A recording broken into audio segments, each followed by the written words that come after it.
많은 여성들은 이런 남편을 원합니다. 먼저 경제력이 있어야 합니다. 그리고 외모가 좋고 자기 관리도 잘해야 합니다.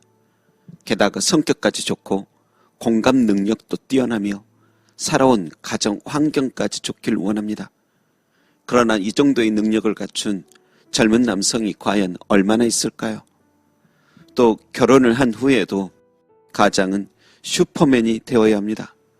가정생활은 물론이거니와 직장생활도 잘하며 부모님과 처가댁 그리고 자녀들에게까지 다 잘하는 슈퍼맨. 그런데 사실 그는 날지 못합니다. 슈퍼맨은 총알도 막아내지만 작은 말 한마디에도 상처받습니다. 강한 척하지만 그도 연약한 사람일 뿐입니다. 그런데 신앙생활도 그러합니다. 하나님께서 주신 그 율법 우리는 모두 지킬 수 있을 것 같으나 연약한 인간은 다 지킬 수가 없습니다. 그래서 로마서 8장 3절에도 율법이 육신으로 말미암아 연약하여 할 수 없는 그것이라고 말씀하고 있습니다. 슈퍼맨처럼 모든 것을 할 수 있을 것이라 착각하지만 우리 육신은 연약하여 감당할 수 없는 것입니다. 그렇다고 해서 율법을 온전히 지킬 수가 없으니 율법을 행할 필요가 없다라고 여기면 안 됩니다.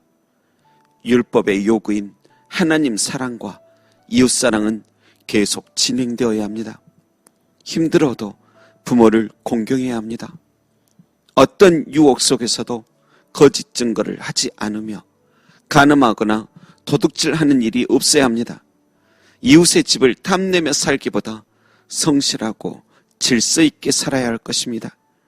그런데 늘 그렇게 잘 살아갈 것 같아도 인간은 생각보다 정직하지 않고 자기 위주의 사랑뿐이며 참을성도 부족하고 거룩하지도 않습니다.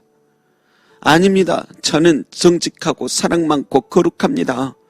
만일 그렇게 자신 있게 말하는 사람이 있다면 그런 사람이 더 거짓이 많고 자기밖에 모르며 거룩한 척만 하지 그 안은 극심한 오염 속에 있는 경우가 많습니다.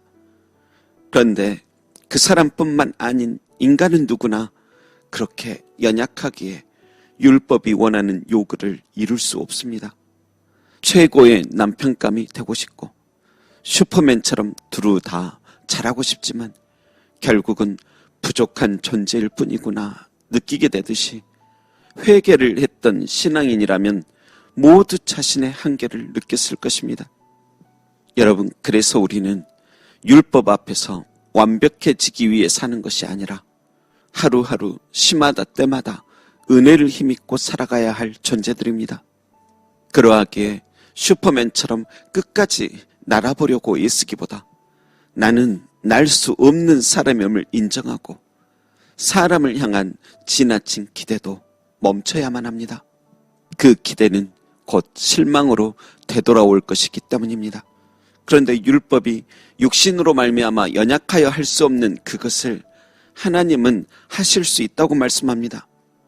이 말은 하나님만 믿으면 나의 연약함은 사라지고 슈퍼맨처럼 다 할 수 있다는 뜻이 아닙니다. 로마서 8장 3절의 뒷부분에는 이렇게 말씀합니다. 하나님께서 죄로 말미암아 자기 아들을 보내사 육신의 죄를 정하셨다. 여러분, 이 말씀은 우리가 예수님 믿고 더욱 잘해서 우리가 해낼 수 없는 것을 채워놓을 수 있다는 것이 아니라 우리는 할 수 없기에 그 아들을 보내서 직접 하나님께서 원하시는 것을 채워 넣으신다는 뜻입니다. 여러분, 그러니 너무 완벽해지려고 몸부림치지 마십시오. 당신은 모든 것을 감당할 수 있는 슈퍼맨 같은 존재가 아니요 연약한 사람일 뿐입니다. 그러니 오늘은 오늘의 은혜로 살고 내일은 내일 주실 은혜를 힘입어 성령으로 살아가야 할 것입니다. 기도하겠습니다. 하나님, 경운기를 타고 스포츠카처럼 달리려는 마음은 내려놓게 하옵소서. 엔진이 과열되어 퍼져가는데도 여전히 힘차게 달려가려는 어리석은 자존심도 버리게 하소서. 하나님, 저는 지극히 작은 자요 죄인 중에 괴수일 뿐입니다. 이 악하고 또 연약한 저를 은혜로 채워주소서. 그리스도의 보혈로 덮어주소서. 성령님 늘 함께하여 주옵소서. 감사드리며 연약한 나를 위하여 십자가를 지시고 부활하신 예수님의 이름으로 기도합니다. 아멘.